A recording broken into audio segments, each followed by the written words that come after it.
Welcome back, everyone. Today I wanted to make a more detailed video telling the story of each of my cars here and getting more in depth about what's done to them, starting with the S14. This is my 1995 Nissan 240SX. I'm going to start off today by telling the story of this car, walking through everything I've done to it through over the years. I'll be putting some pictures up on the screen as I go. Once I finish telling the story, then I'm going to do a quick walk around, kind of pointing out everything I've done, showing a little more detail, a little up close. I bought this car in 2016 when I was 19 years old. I had wanted a 240 for quite a long time at that point. I originally wanted a Kooky and had one lined up and went and looked at it. Wasn't the greatest condition. Got upset, and on the way back, on a whim, I made a post on Craigslist looking for a 240, and the then owner of this car happened to message me and tell me he was interested in selling. So on the way back from looking at the Kooky S14, we had stopped and looked at this car, fell in love with it instantly, knew I had to have it. Unfortunately, wasn't able to buy it on the spot, so a couple weeks later we drove back up. It was about a 3.5 hour drive from where I live, and went up, purchased the car. At the time, I was young, hadn't really been into cars other than just helping some people here or there, and didn't know much. Definitely didn't know how to drive manual. Had to learn how to drive manual on the 3.5 hour drive home, which was pretty interesting to say the least.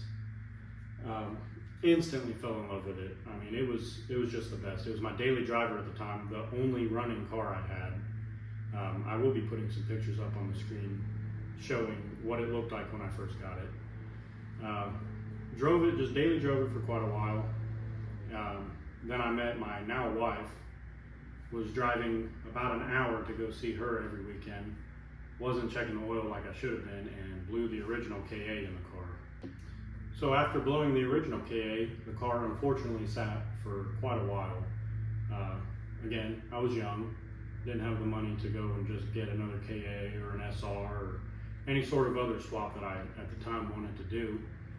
So, being a smart 19, 20-year-old kid, I went and financed an FRS, which took a good bit more of my money, which made this car sit even longer. But I eventually did find another KA that I could afford, cheaped out on it, and got it swapped in. My first time ever swapping an engine, knew absolutely nothing. Had a little bit of help from my dad, who has been a car guy for a very long time, but he didn't know much about 240s. So it was pretty much just figuring it out on my own. Got it swapped in, got it running, ran fine, drove it for a while, and started having overheating issues. Well, come to find out, the head gasket was blown, and I was not nearly confident enough at the time to do a head gasket, so I wrote that engine off. After I had found that the head gasket was blown, I obviously decided to swap another engine in, and actually fairly quickly found another one. Went and got it, swapped it in, bought it actually from the guy that I bought this car from. It was in an S13, running, could hear it run, everything. Ran beautifully. So I got it swapped in, car was running great, I was loving it. I was driving the car everywhere, and it got to a point where I trusted the car enough to start putting a turbo kit on it. And again, bought a turbo kit from the guy that I bought this car from.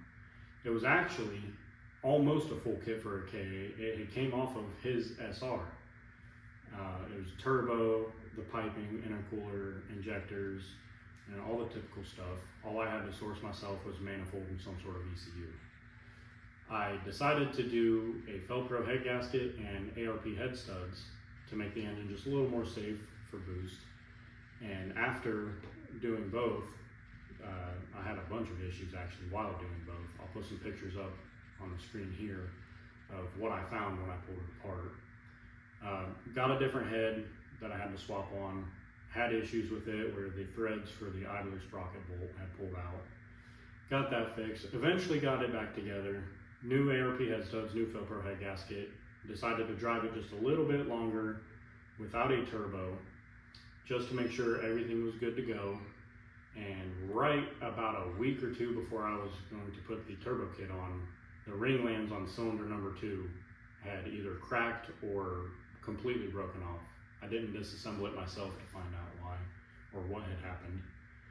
So another KA down. I was pretty distraught at that point, pretty done with KAs. At some point between the second KA and the last one that was in this car, I had also done some Parts Shop Max solid rear subframe riser bushings, GK Tech solid differential bushings, and all new Energy polyurethane bushings on all suspension arms, just to freshen the car up before I threw some boost at it. Blew that last engine, and the car again sat for a little bit while I figured out what I wanted to do, whether it was another KA, an LS was thrown around at one point, an SR was thrown around at one point, but I ultimately fell into the 2J that's in it now. At the time, I had a 318 Ti E36 that was supposed to be a dedicated drift car for me. Didn't really love the chassis, didn't really love the car. It was good, cheap fun, and that was about it. So I had put it up for sale. I was originally trying to trade it for an SR to put in the car, or sell it so I could go and buy an SR. The guy that I got the 2J from had reached out to me, said he had a 2J that he had in his Silvia, but decided he wanted to go a different route and was looking for a 318 Ti. So we decided to trade. So I decided to drive all the way from Ohio to Pennsylvania. I believe it was a 6 or 7 hour drive. Trailered the 318 Ti all the way there, picked up the 2J from him, and brought it back. And at that point, I was, pretty broke. I was still somewhat young and wasn't sure how I was going to get this 2J swapped into the car, but I was determined to figure something out.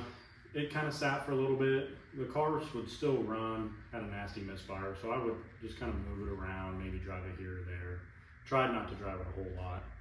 And along the way, I had had some money saved up for the 2J swap and came across my now E46 that I own. Decided to buy it.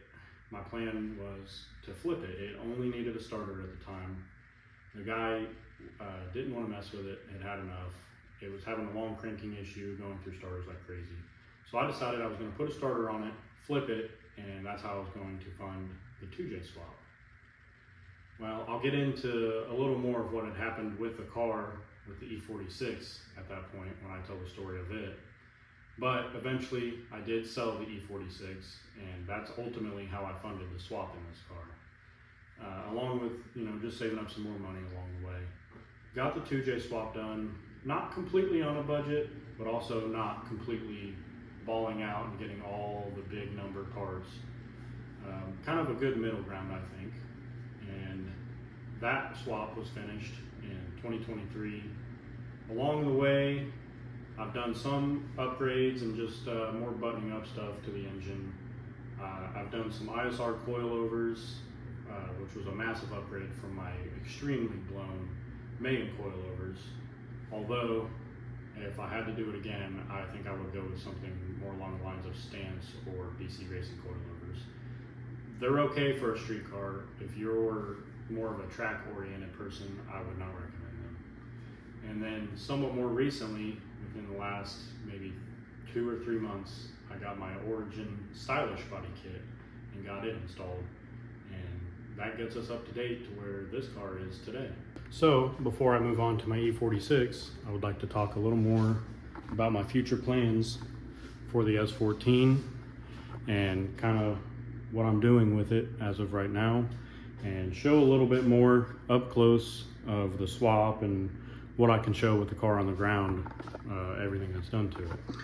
Starting at the rear, as you can see, I've got a bottle mounted up here with a line running to the front. That is going to be my windshield washer fluid tank.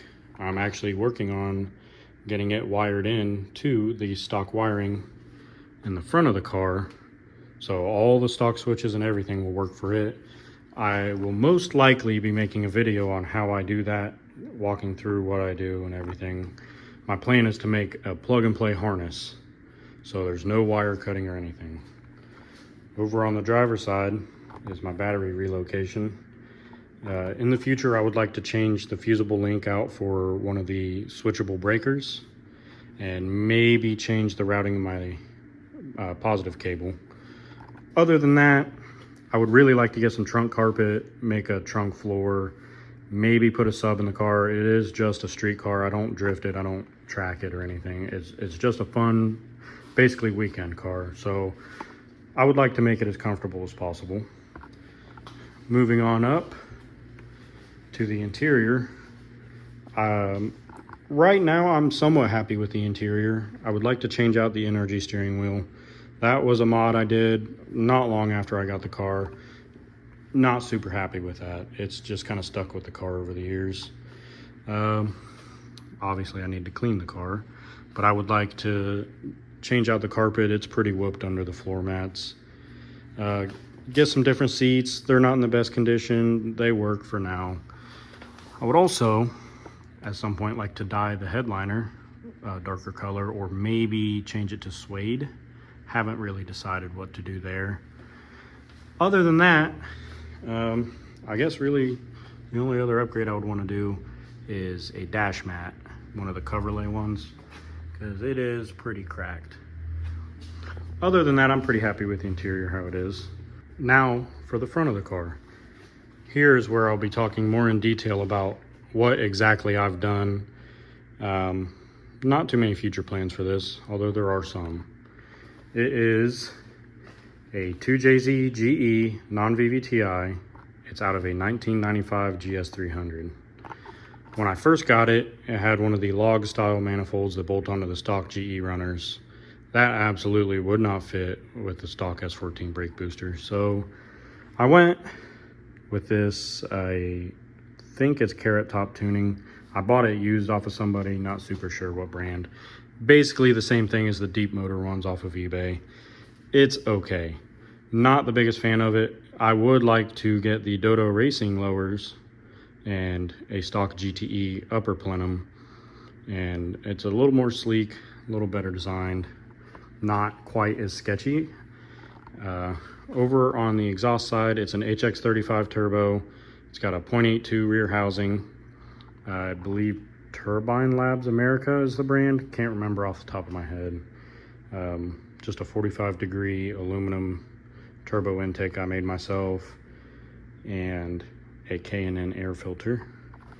I've got 1ZZ coils, a Autosports Engineering coil bracket. Not the biggest fan of it, would also like to change it. It does its job though. Still running the stock distributor just for cam and crank signal. That I also hope to be changing. A friend of mine, who I will actually put his Instagram handle on the screen here, he makes a kit that replaces the stock cam gears and has sensors for each cam gear, or single, depending on if you're standalone or stock ECU. And he's also working on a bolt-on kit to go on the crank pulley with a sensor on it, so you don't need to change out to a GTE oil pump. And that can completely get rid of the distributor and still feed a stock GTE ECU if that's the route you decide to go, or supply a cleaner signal to a standalone. So the plan is to go with that at some point in the future. Moving on, I've got a Mishimoto SR20 radiator, GS300 radiator hoses that I just cut to fit, Wiring Specialties harness, a Mishimoto fan shroud and their fans, which actually work beautifully. I haven't drifted the car, can't speak on how well it works for that, but for a street car with some occasional pulls, it never goes over 190. More on the intake side, I've got Deechworks injectors. They work beautifully. In the rear, I've got an AEM 340 fuel pump. it also works great. Haven't had any issues with it. In the future, actually here in the near future, hopefully, I plan to put AC on this car. So I will be needing to relocate some stuff here in the front to get the condenser in. I'll be running a stock 2J compressor and somewhat stock 240 KA lines, although I will have to cut and weld the ends from the 2J lines onto those. But other than that, it's pretty much a direct bolt-in system. And I will be making videos on that when I get to doing that. I've also got this no-name, cheap eBay strut brace, which came with another S14 that I used to own, which I will put up on the screen here. Can't really speak on whether I like it or not. Haven't really noticed a difference with it, but it is on the car. Now for the stuff I can't really show, but I can talk about. W58 transmission, stock Mark III Supra shifter, super sloppy. That is also getting replaced, ultimately with a cube speed shifter. Custom drive shaft made by a local shop, a Q45 rear differential, might be J30, I can't remember off the top of my head. It's a VLSD just like the stock S14 diff, but it's got a better ratio that matches the W58 much better, makes it feel much more like a actual, you know, factory car. Suspension arms are all stock, rear brakes are stock, front brakes are Z32. Absolutely love those brakes. Drilled and slotted rotors in the front, stock rotors in the back. Plans for the suspension in the future, not really much, to be honest. I don't need adjustable arms. It's just a street car. Maybe some different bushings in the rear. Maybe I'll get some softer bushings. The solid bushings translate a lot of noise and vibrations into the car. Not really the best. Need to get some better tires in the rear so I can get more grip, so then I can turn the boost up and make some more power. Would also like to get this car on the dyno and see what it is actually making for power. Estimates based on other setups and just people riding in the car would be high 300s, low 400s. You know, hopefully we'll see here soon, get it on a dyno and verify the power that it is making. But now I will be moving on to my E46. This is my 2004 BMW 325i. I originally bought this car in 2022, and as I said a little bit ago, was originally supposed to just be a flip. I was originally just going to put a starter on it and sell it, make a little money, pay for my 2J swap. Well, as you can guess, that's not how things went. I fell in love with this car. I mean, absolutely fell in love with it. It was on some Raceland coilovers at the time, and that was the only modifications done to it besides an SAP delete. And had a little bit of rust on the quarter panels. Nothing I couldn't manage. But at first, I was just driving it around, enjoying it, and decided I wanted to try my hand at what I thought was a stance build. Although now I'm not much of a stance guy, just something I wanted to try at the time. I cut the quarters up, put my click tuning rear over fenders on it. I had some Style 95 wheels on the rear and some Style, I believe, 237s on the front. The car looked great. Wasn't really a stance car like I was going for, but just a good looking, somewhat daily driver. It still had the long cranking issue, and I was kind of starting to fall out of love with it a little bit, mostly because it was just sitting over the winter and wasn't really getting to drive it. And I was really starting to get motivated to do my 2J swap. So the car went up for sale. I eventually sold it, and a couple years went by. Stayed in contact with the guy I sold it to. He was still having issues with the long start and couldn't really figure it out, and eventually got to the point where it was just completely not starting for him. So I reached out to him about a month and a half ago, maybe 2 months ago, and asked if he would be interested in selling it back, and he was. So I went and bought the car back. he had done the wheels. They're Adhan DSO2s, 18 by 10.5. I don't know the offset off the top of my head. Same size front and rear, they're squared. And he had cut the fenders to clear the wheels. Other than that, he didn't really do anything to the car. I did end up solving the long crank issue. It ended up being a crank sensor had been replaced with one that was non-OEM. And if you know anything about these BMWs, they're pretty finicky about any sensors, especially critical signal sensors like that that are not OEM sensors. I put an OEM sensor in it, and this car runs beautifully, fires up almost instantly, runs and drives great. Ever since I got it fixed, it has been my daily driver, and I am absolutely enjoying it. Now I'm going to talk just a little more about the car. There's not a whole lot done to it, so there won't be too much to talk about as far as that, but I will get into my future plans for it. This car is still, fairly new to me again, so those plans are bound to change. But starting at the rear, we have the click tuning rear over fenders, as I mentioned.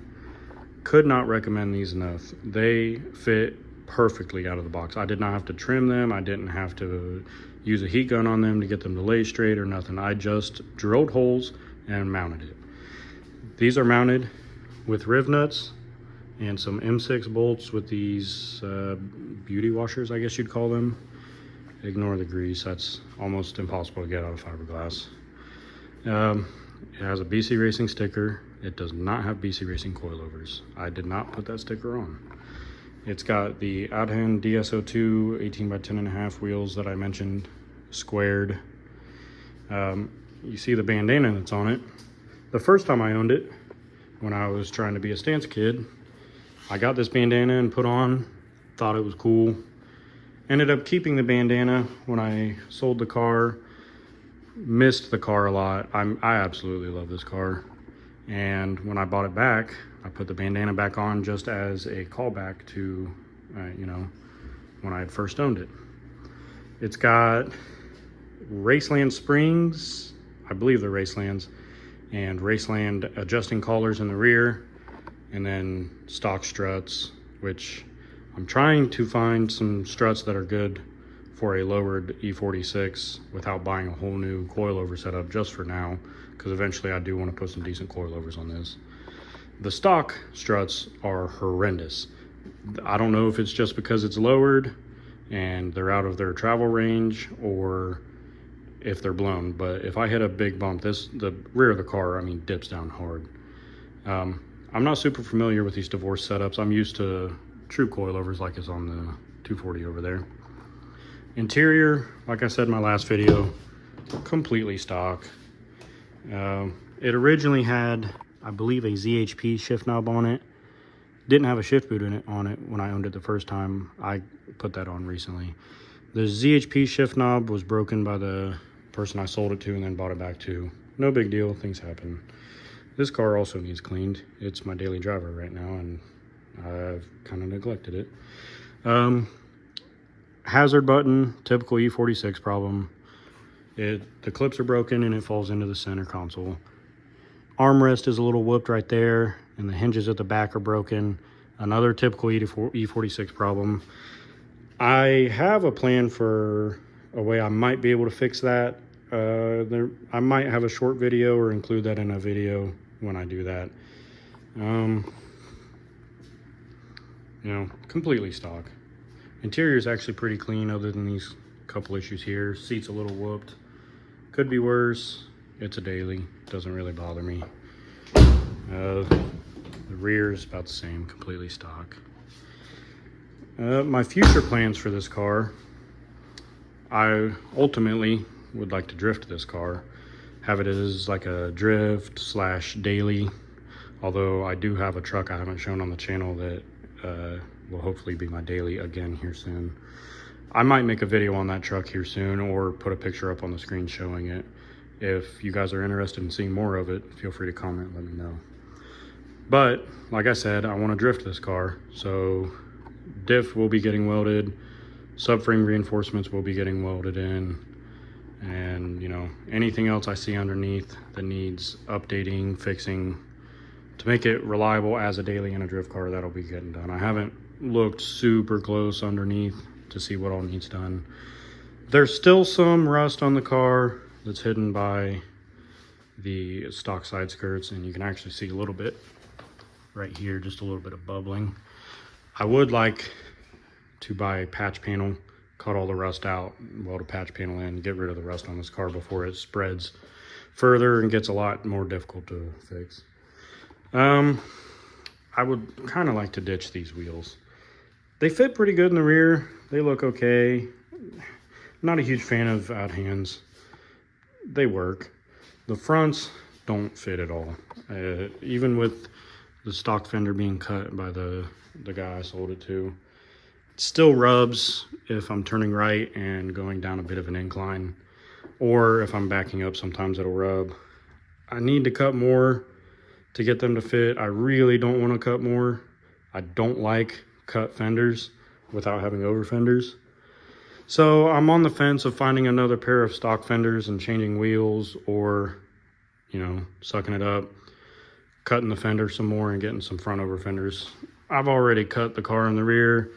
I should probably just get the front over fenders. Haven't really decided. In the more distant future, I would like to either M54B30 or M54B30 ZHP swap it. That obviously will be a good ways in the future. I'll probably be drifting this for quite a while before that ever happens. But that is something I would like to do.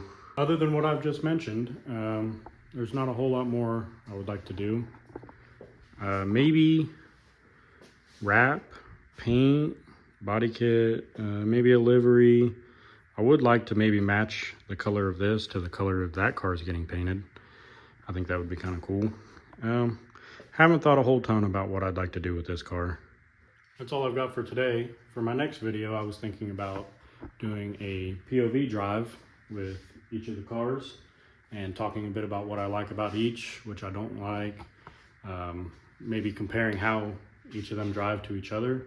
If that's something you'd be interested, comment below, let me know. If there's anything else that you'd like to see, if you have any questions about either car, you know, what I like or don't like about them, what I would do again, what I wouldn't, comment below. Any questions you have, feel free to like, comment, and subscribe. Thank you.